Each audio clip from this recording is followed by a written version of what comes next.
People of the same age usually still have bright, spirited eyes, and its streamlined body shape does fit Jaguar's image. Today, I'm bringing you the 2004 XJ8 with an 8-cylinder engine, a full restoration of an old car. When it came to us, it was early 2022. More than a year passed, and it was only recently completed. Was it because we couldn't get the parts? No. After we submitted the restoration plan, the owner never pushed us, and we didn't follow up either. The car just sat for half a year. The reason? The owner hadn't yet received payment for his construction project. He wasn't confident about his wallet, so he couldn't confirm the plan. The entire restoration cost tens of thousands, but compared to the millions he would get back from the project, that's nothing. When the car arrived, the owner was still full of confidence in his condition, quite bold to have so much faith in an 19-year-old car. But the truth is, if I bought a car like this to work on, I definitely wouldn't even dare go home. The car still had its original factory paint, which is extremely rare for almost 20 years of age. At least that's what the owner claimed. But sometimes it's better to know the harsh truth than be deceived by a used car dealer's beautiful lies. I felt a bit bad, but I couldn't ignore the facts. It's normal for buyers not to know everything, but sellers who do this are basically committing fraud. The owner said it was fine. He believed we could fix everything. That's a pretty heavy hat to wear. The cracked rear trunk cover ensured great airflow. Good ventilation means it's less likely to get moldy, right? As for the sunroof leaking, impossible. Someone sealed the whole thing with silicone. The trunk lining inside had nearly returned to nature in the name of environmental protection. The door hinges had arthritis, making crisp sounds every time you opened or closed them. The hood struts went from Pentium level of support to Microsoft, and now it's at Lenovo levels of weakness. We had to temporarily hold it up with a broom just to help it regain some dignity. The guys worked hard, dismantling everything with zero hesitation.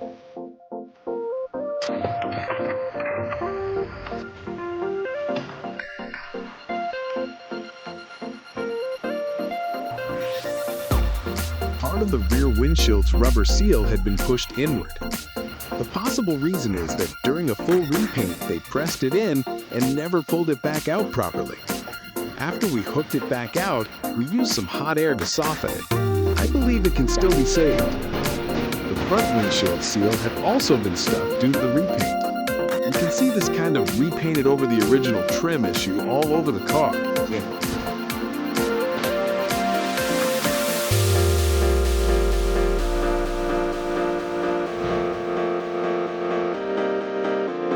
The rubber trim on all four sides was like land that had gone through years of drought, cracked and aged. Mud and sand had been embedded in the grooves for who knows how many years, causing the friction coefficient to shoot straight up. Even with the three of us working together, we still couldn't do much. The dirt packed inside these gaps, if I focus on cleaning it too much, it feels like a waste of effort. I was hoping that once the car was fully restored, I could follow the owner to travel the world and enjoy the good life. But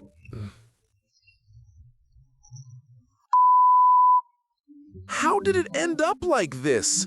We already ordered replacements, yet this side, the new one, has already cracked again.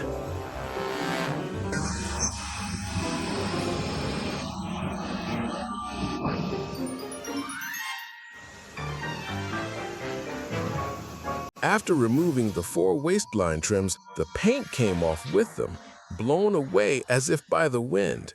Only the yellowish primer was left behind. A woman who knows how to manage a household marries a man who doesn't know how to cherish her. A man who wants to build a stable life ends up with a woman who can't settle down. It seems this luxury car has suffered the same fate. Everything about it shows that although it once married into a wealthy family, it eventually became a humble servant, never treated as it deserved. Look, even a high-pressure water gun can easily strip off pieces of paint. Some viewers might say, hey, that's normal for a full repaint. Wrong. This only happens with cheap corner-cutting repaint jobs. Lacking proper primers and adhesion steps means the paint simply cannot hold on. Take a look at this example. This is a brand new roof cargo box that my client bought. After he used it for a while, one wash and a high-pressure water gun opened a tiny crack, and then the paint started peeling off in huge sheets. The reason? They sprayed color paint directly onto plastic without applying a plastic primer. No adhesion, no grip, nothing. At this point, our 3 technicians rolled out the front bumper from a scrapped Jaguar XJ8, planning to transplant it over.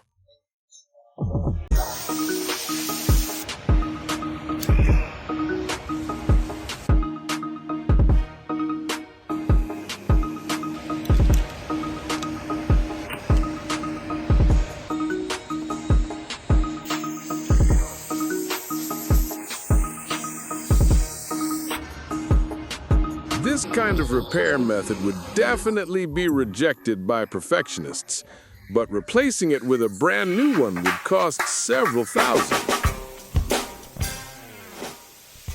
The original plan was to sand it lightly, remove as little paint as possible, because the workload would be massive otherwise. But with at least 6 or 7 layers of paint piled on, looks like we had no choice but to grit our teeth and strip it all off. For the paint technician, I'm pretty sure those few nights were filled with nightmares, mumbling in his sleep, "I don't want to strip paint. I don't want to strip paint. I really don't want to strip paint." Degreasers can't dissolve these particles, and these particles are like thick-cut salmon sashimi, impossible for someone who doesn't eat raw food to swallow. So we could only brace ourselves and grind it down by force. No one likes being covered in dust and grime, but that's the job. All I could do was comfort him. After work, take a shower, you'll still be a handsome guy. No problem picking up girls. And even if you still can't, it's fine. Worst case, you've always got me. For all the scrapes and scratches it had over the years, almost none of the damaged areas were properly straightened with panel beating. They just filled everything directly. There was even a bowl-shaped dent on the front fender, about the size of a B cup, and they simply buried it under layers of filler. Even home renovation workers wouldn't dare patch things up like this. Sadly, this kind of useless repair is actually quite common. No wonder the used car market worships original paint so much. The wheel arch on the rear quarter panel had cracked, causing the surrounding area to bulge out noticeably. It looks really odd.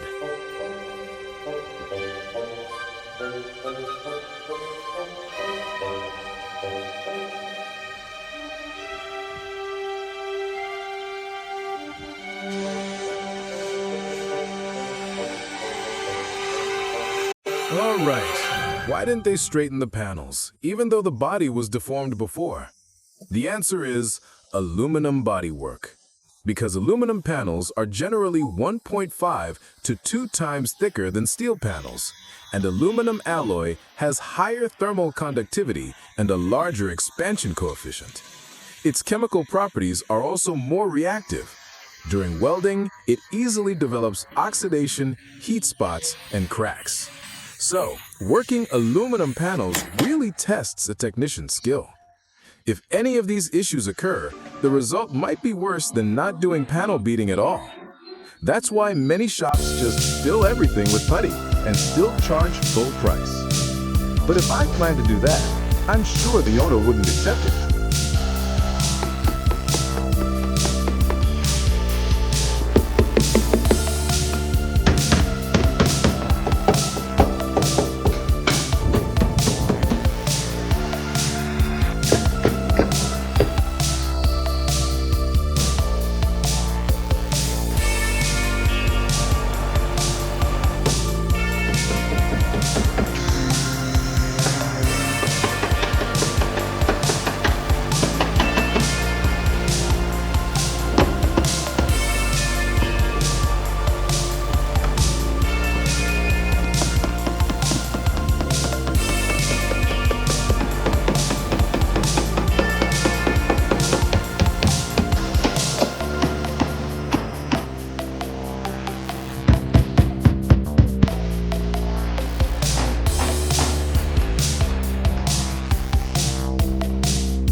Small dents can be restored using heat treatment, avoiding the need for hammering. How much it expands, how much it contracts, and the timing of cooling. All of this requires extremely sensitive touch and judgment from the technician. On the hood, there were dozens of these dents in various sizes.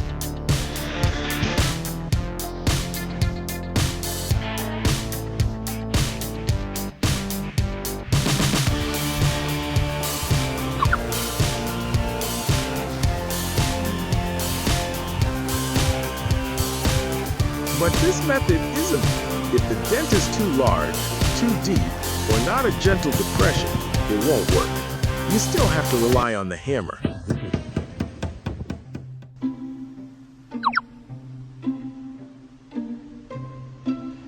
You're sharp, boss. If you hadn't found that, who knows if the car would have ever had a chance to look good again. I know my guys worked so hard, and I can tell you feel bad about it. So I spent 20,000 HKD to treat the team to a nice meal.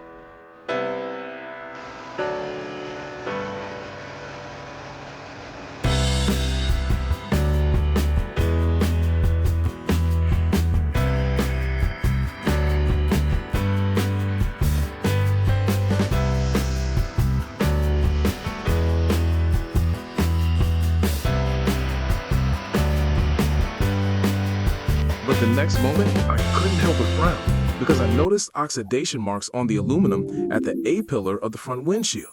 Was it a manufacturing defect or a later problem? The part of the glass pressing against it prevents us from seeing inside, so we have no way of knowing the exact condition. What can we do? If it's a manufacturing defect, it's hard to guarantee there won't be issues later. If it's a later problem, we'd have to remove the glass, and removing the glass itself is very risky. Handling this problem seems difficult, but in reality, it's far from simple. The chance of the glass cracking is about 50%. It either cracks or it doesn't. Right now, it's like a quantum Schrodinger's cat situation. The glass is cracked, but also not cracked. And if it cracks, who's responsible? Of course, it's the owner. Even if the operation fails, the cost still has to be paid. At most, we just charge the cost price. But we also don't want to increase the owner's restoration costs. We just need to be extra careful.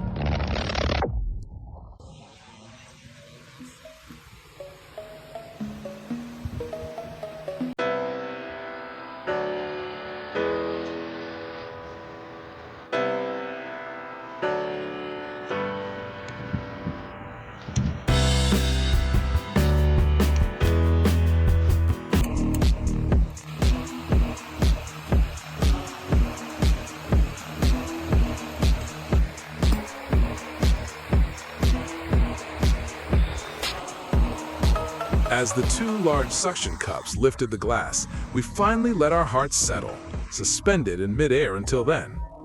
A quick note. This kind of issue is actually quite common on Jaguar Land Rover vehicles. It's not the result of a rollover or any accident. It's due to the original factory substrate processing. For example, the Phaeton's doors near the window area have similar problems with a failure rate of over 90%. I want to stress again, this is a factory workmanship issue. As we investigated further, sure enough, the oxidation had already spread deep inside. Just like with human hearts, decay often starts from the inside and works its way out. Since the roof was only painted once, there are just some minor imperfections along the edges. So this part only needs to be sanded, there's no need to strip all the paint. To be honest, the other areas have already completely exhausted us.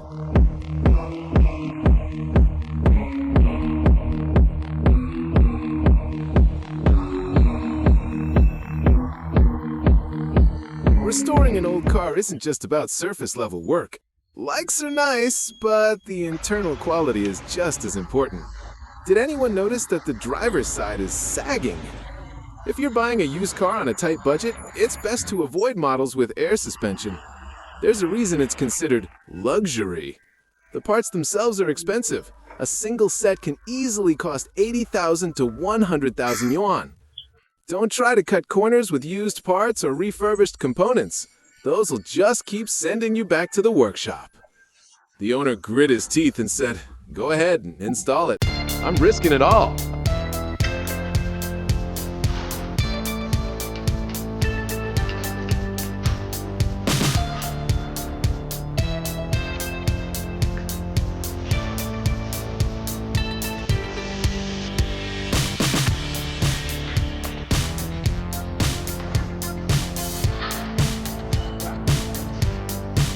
All the suspension bushings and ball joints on the chassis were in terrible condition. Not a single one was normal.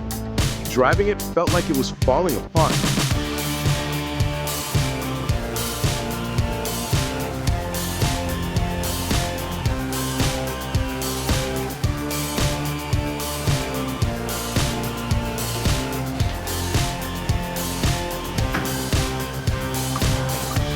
Rust-covered subframe really looks awful. Our solution?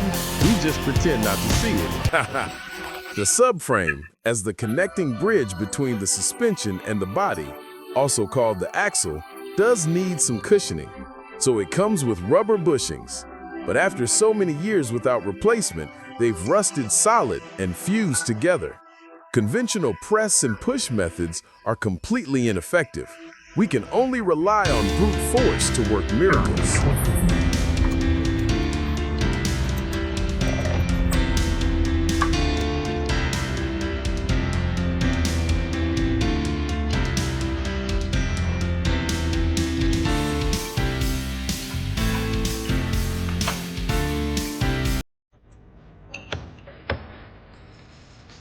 When the car first arrived, we tested the engine by revving it in place and letting it idle. It seemed okay at first. Why didn't we take it out for a drive? Because we didn't dare. Why not? The cooling system was leaking like crazy. We were worried that on the road, the radiator, hoses, or other parts would fail and cause damage to the engine, and that would be a big problem. Honestly, past repairs were done in the cheapest, most non-standard way possible, giving the impression of someone who buys a luxury car just for show. Elastic sealing joints rely on the internal elasticity for support. When rubber hoses age, they harden and lose elasticity, failing to withstand pressure. Even if you apply silicone sealant, it's elastic but cannot fully integrate with the rubber. After a while, it separates and leaks reappear. Another reason, there's almost no gap between the hose and the pipe wall.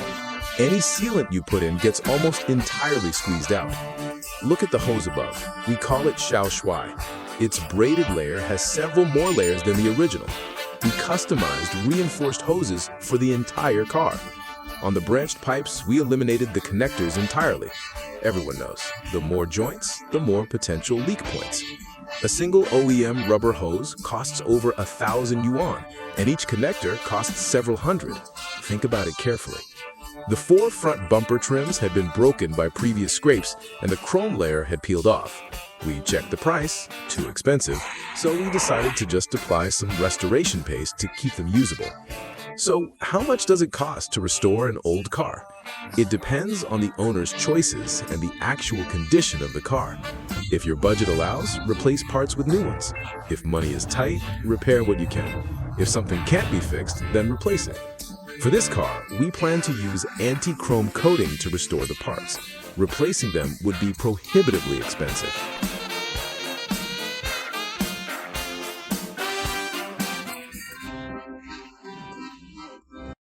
This cap is the switch button cover for the rear of the car.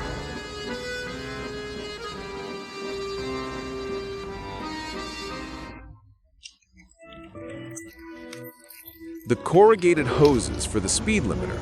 All the tape has deteriorated. These sleeves mainly serve as heat insulation. Although the current generates only a little heat, they can't withstand the high temperatures in the engine bay. Over time, aging accelerates. This time, with new wire sleeves, they should last at least until the era of fuel cars comes to an end. The surface layer of the headlights shows slight aging, but for a car of this age, the condition is actually very good, basically flawless.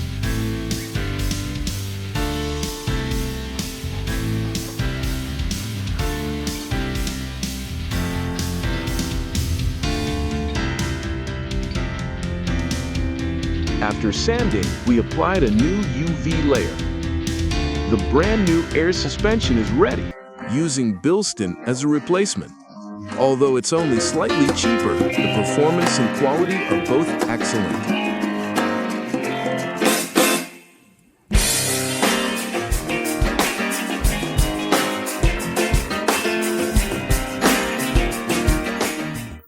Perfectly like the factory original. All these rubber bushings and ball joints are completely worn out. Every single joint on this car is damaged. After disassembling the chassis, we'll first restore and repaint the suspension components, and then wash off all the oil and grime to prepare for reassembly.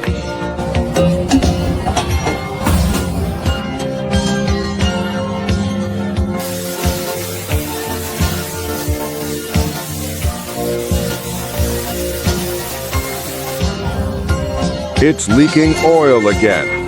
Let's crack it open and take a look inside.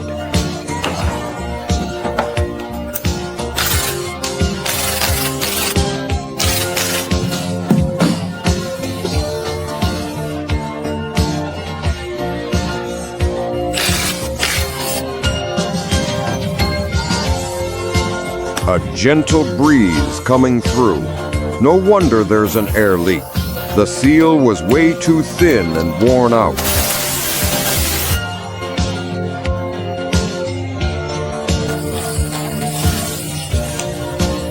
This rubber adhesive can only be removed little by little. It takes patience. Sometimes words just can't capture it. When you're excited about the work, you just feel the need to change and improve.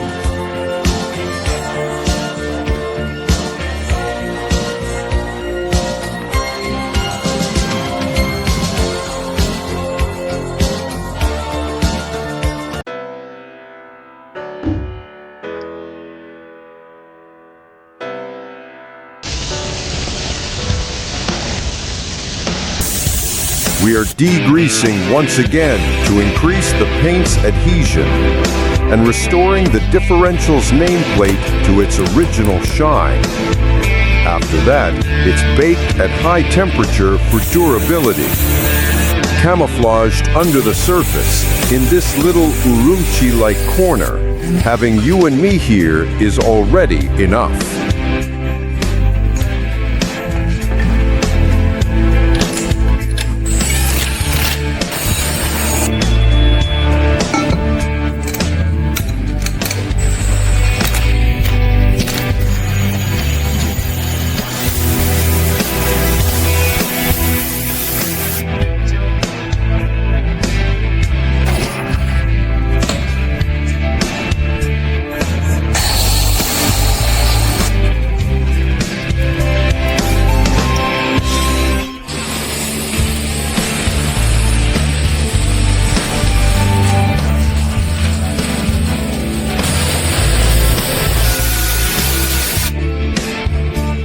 There's so much mud and sand, but we're cleaning it all for you.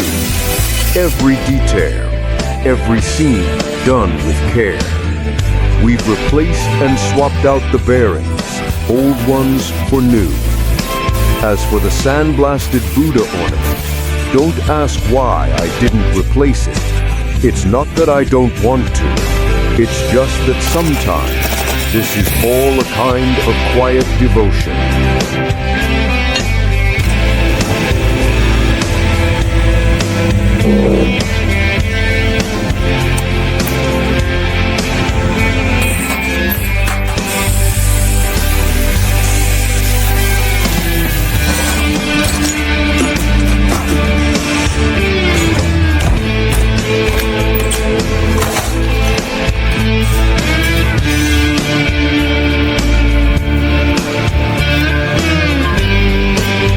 May my mysterious night shine with the same smile as the original factory finish. Inside, we're inspecting the brake disc assembly, refurbishing the drive shafts, and dealing with this old, stubborn beast. What a piece of work it is!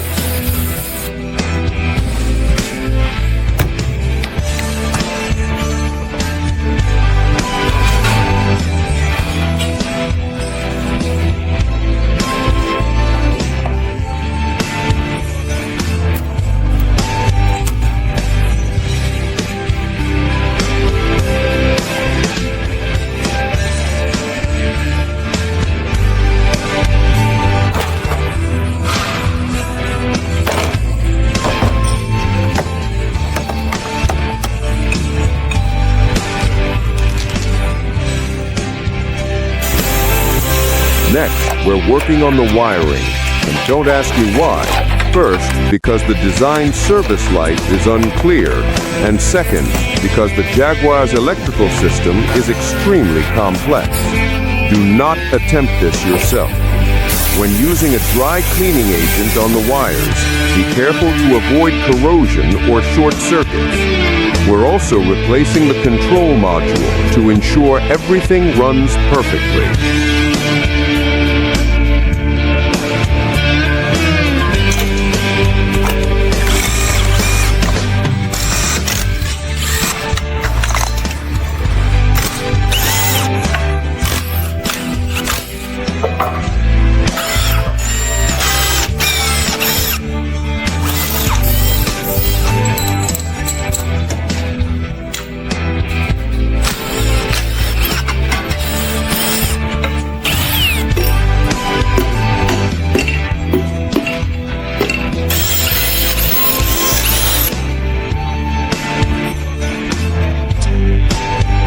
Once more in this lifetime, again and again. First, give it an ultrasonic wash.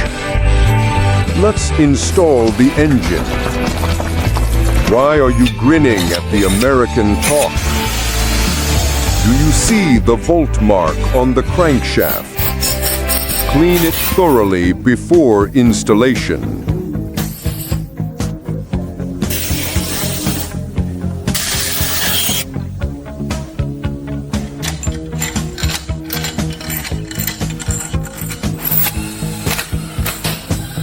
This is the first factory-spec torque operation. For precise, high-torque tightening, we have to use this specific tool. It's designed for only 5,000 uses, so we handle it carefully. Make sure to mix everything evenly before applying. This shows the piston firing order. When installing the cylinder head, the engine's intake and exhaust are all controlled by it. And this wrench, it's got a dominant lady mode, powerful enough that our Russian buddy David was instantly blown away.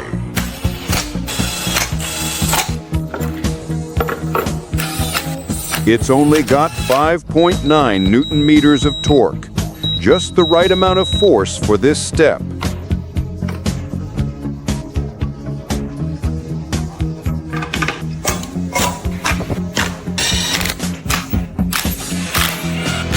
We've removed the transmission. This right here is the core assembly, with its inner channels running like blood vessels, controlling the whole system. Do not apply sealant here. Don't copy that mistake. The inside of the housing is too delicate, so it must be fully disassembled and cleaned. The sealing rings are aged and smoking, and the transmission fluid is filthy. The clearances are way too large, and the friction plates are delaminated. No wonder the fuel consumption was so high. We're getting ready for reassembly, and all the friction plates will be replaced at once.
The sunroof issue was resolved at the end of last year, At that time, I happened to have COVID and was resting at home. By the time I recovered, the sunroof was fixed too. It's a pity we didn't capture this repair process on video.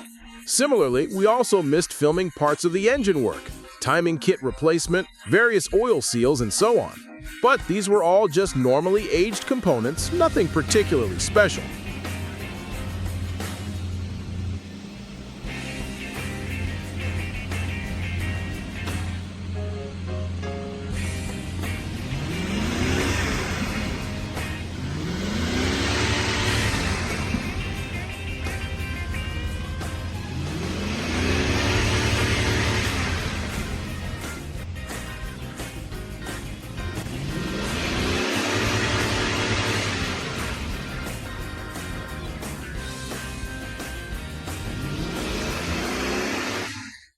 Thick layers of dust don't form in a single day, and its problems didn't appear overnight either. Fixing it properly also isn't something that can be done in a day. Finally, we've reached the step of installing the front windshield.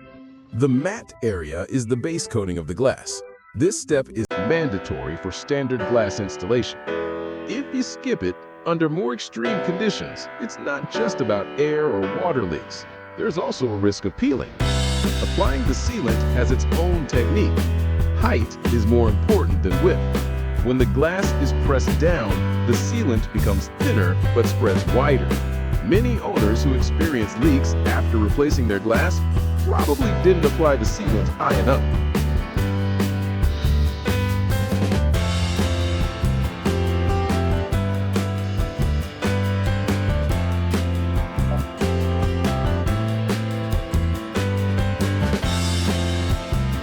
Good hardware needs proper tuning. Installing the sleeves and resetting the components is necessary. These two remedies are the prerequisite for smooth operation. But then, a new problem arose. We noticed a buzzing noise at speeds of 50 to 60 kilometers per hour.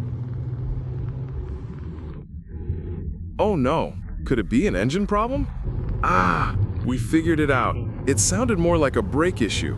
Maybe a thin brake disc. But that didn't fit either. It actually sounded more like it was coming from the wheels. Upon inspection, it turned out the bearing in the control arm ball joint was bad. By now, this was already over the owner's maximum budget. But hey, you've already bought the oysters. Is missing a little garlic such a big deal? After replacing it, the cabin world returned to normal. Go ahead, run it for a few dozen more kilometers, we said. With the extra budget spent on the bearings, we thought, this time it should be fine. But when we fired it up, they told us there was a strange noise in the exhaust. I said, we didn't notice it during the last test drive. They said, yeah, it just suddenly appeared. Who would be cruel enough to stuff a wig in there? Actually, it was the sound-deadening fiber inside the muffler. How did it come loose? Without it, it would have been just slightly louder. Replacing it with a new one costs tens of thousands yuan. So we decided, just pull it out and forget it. Back on the test drive, not long after, it came back again. Could it be something else? As the saying goes, life is full of unexpected storms. Just as a meteor coincidentally falls into a crater, mishaps keep happening. This time it wasn't the rear, it was the front catalytic converter. Most likely it was broken inside. A brand new one would cost 30 to 40,000 yuan. The owner said he'd get that money back soon, a few million from his construction project. So a few tens of thousands? No big deal. Just replace it. Go to another workshop if needed. The guys here went at it without even hesitation, not even giving him anesthesia. Indeed, they're tough as nails.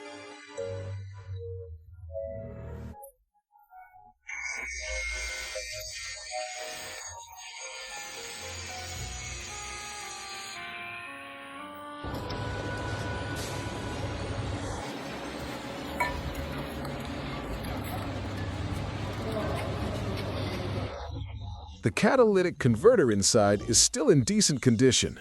It's just that the asbestos ring that holds it in place has completely crumbled. Asbestos is a known carcinogen. It used to be used in brake pads as well, but its use is now prohibited. No need to worry. This time, we replaced it with fiberglass insulation instead.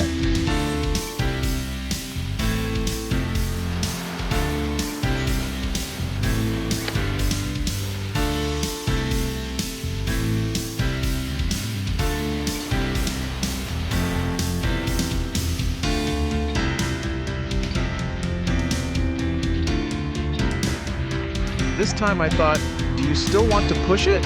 If you keep going, it won't end. I joked. I'll pay $600,000 to buy it from you. If the owner agrees, then let's pretend I never said that. Installation and testing were done. When we floored the accelerator, there was still some abnormal noise and bits of debris kept coming out. Oh no, now there's even some fresh hair-like material appearing. This situation really can't be ignored. It's like finding a cockroach in your kitchen. It's definitely not the only one.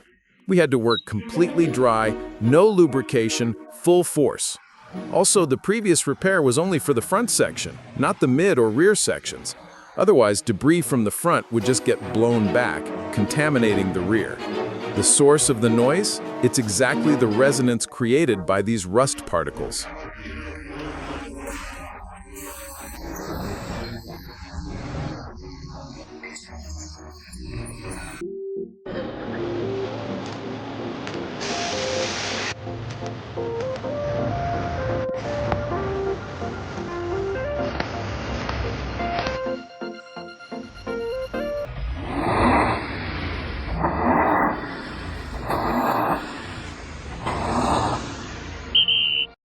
I'm not sure if the previous owner had acid hands, but this part actually cracked. The owner asked if it could be restored. If not, just replace it. I thought to myself, well, that's basically underestimating me.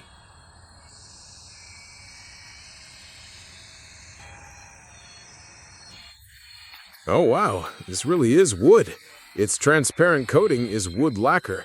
Kept indoors, away from wind and rain, it usually wouldn't have any issues. Can automotive clear coat be sprayed over it? Of course. It's even more weather resistant, though slightly more expensive. Once it dries, the surface fullness is actually quite poor. That's because the wood fibers and pores absorb part of the coating. So after it dries, it needs to be sanded again and have a thicker layer of clear coat applied. This process is repeated 3 or 4 times, and then it's finally done. At this point, I told the owner it would be completed soon. Long-distance test drives aren't about making money off someone or freeloading their car. They're to verify stability and reliability. We do proper road tests purely for diagnosis, with no ulterior motives. Even if I did, I wouldn't admit it. Although the previous owner never had the car flooded, once it's in our hands, a bit of soaking is inevitable.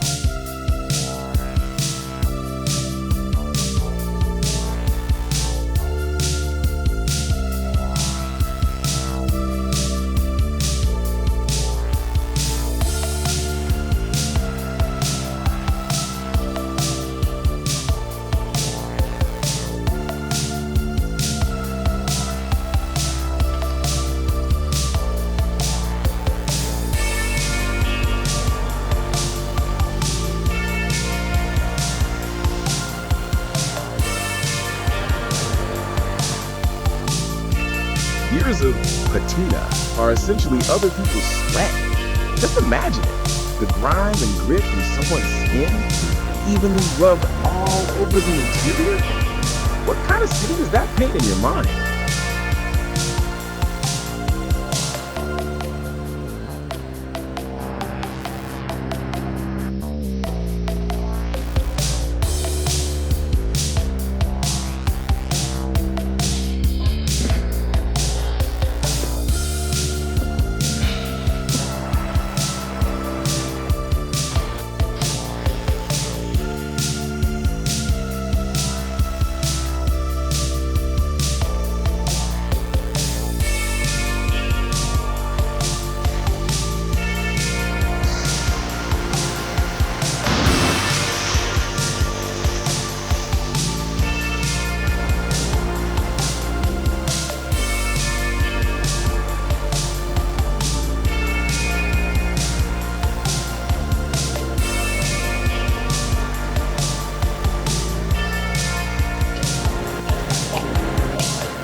lost their stretch, just like stretch marks. And honestly, there's nothing a bit of glue can't fix.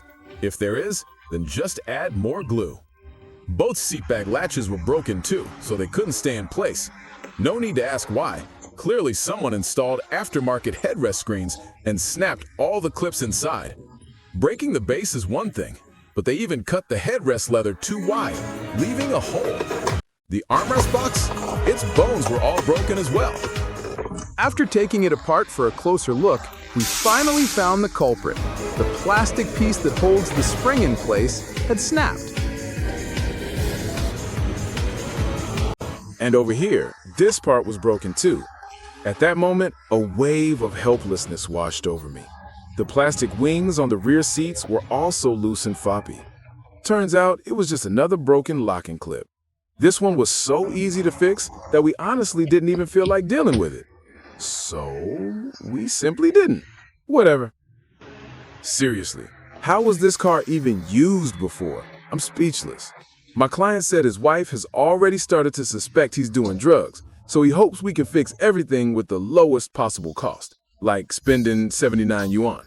Where is expensive? What is expensive? Just doing a basic patch-up. Faced with these issues, the big boss hesitated, so we decided to set this problem aside for now and move on to the next one. I told him the driver's side interior door handle felt off. The door still opens and closes normally, but the handle doesn't spring back. This makes the external handles travel ridiculously long when pulling the door open. We removed the inner handle and found the spring inside had snapped. This one can be repaired cheaply. Just look up a matching replacement part based on size and specs. But original parts are never sold separately. If you want it, you have to buy the entire handle assembly with its bearings. Oh, and the driver's side weather strip is torn like this. Even without thinking, you know it's gonna affect sealing. This really annoyed me because different trim levels all come with different interior colors. After searching everywhere, we could only find this one color option. We had no choice but to buy it. After taking a closer look, we realized the fabric is actually glued on. So there is a solution. We'll just replace the fabric entirely.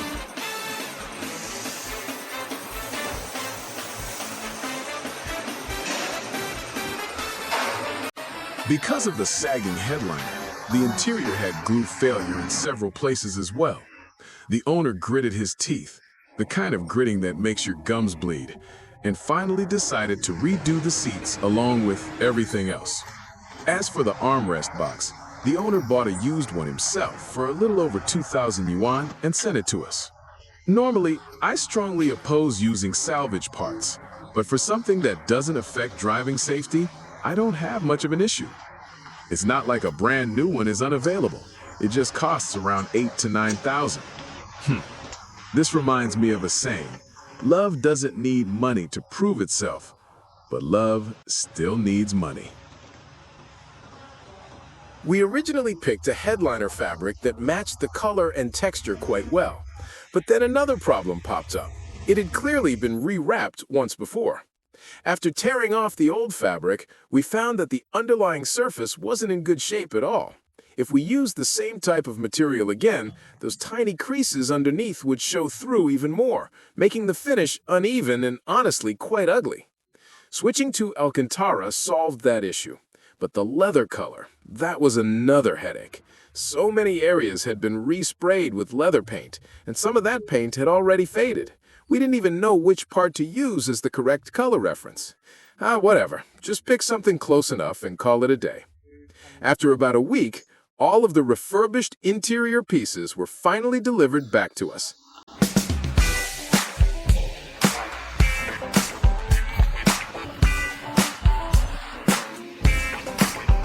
The holes in the seat backs were also refilled with foam.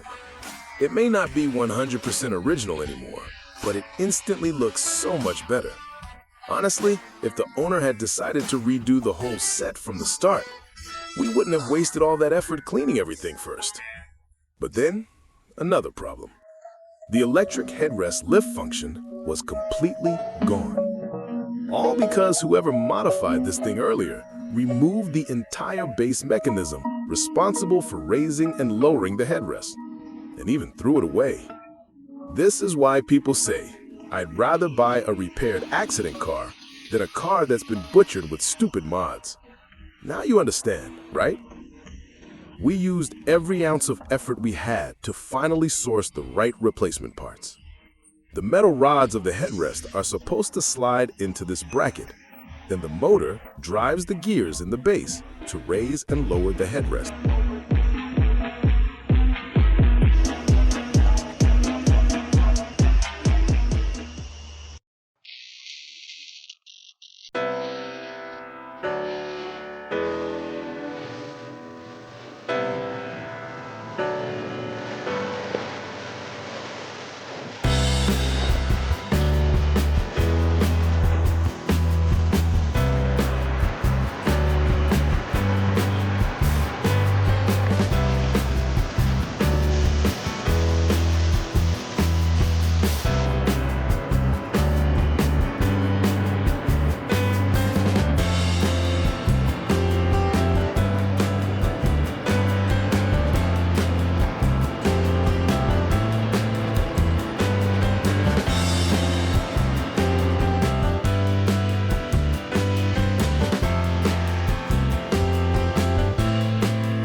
some cases, there's just no way to get the wheels completely clean. The vertical spokes on the surface had been refinished before, but during the repaint, the inside wasn't cleaned or masked off at all. So the overspray ended up sealing all the brake dust inside. How could that possibly be washed out afterward? We sent the photos to the owner, and unsurprisingly, he was very unhappy. And just like that, we got ourselves another extra side quest to deal with.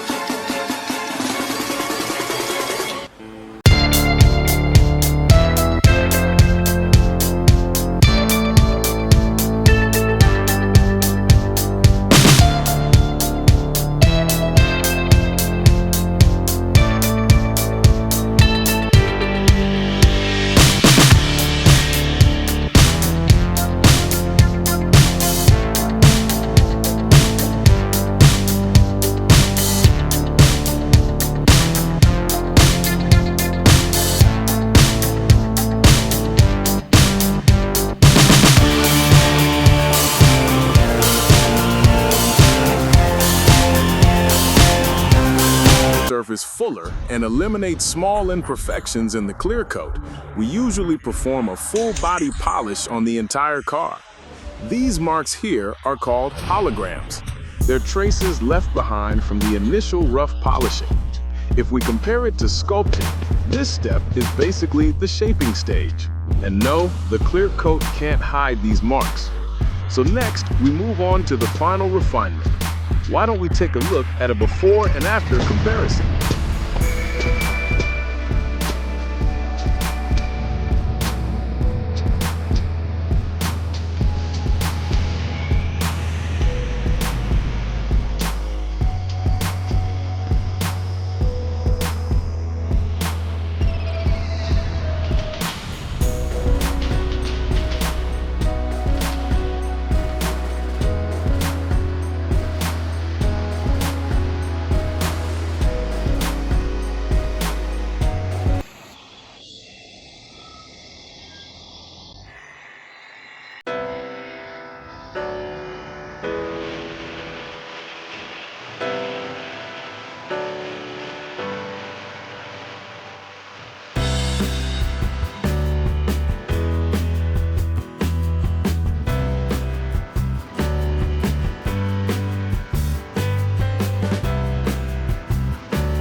This old luxury car really isn't worth much anymore, and restoring it burns through money like crazy.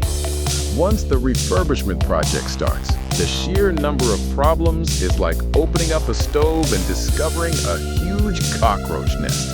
Each cockroach scrambling wildly in every direction. Both financial resources and patience are absolutely essential. If this car could speak, I think the first thing it would want to say to its owner is, "Thank you for finding me in this corner of the world."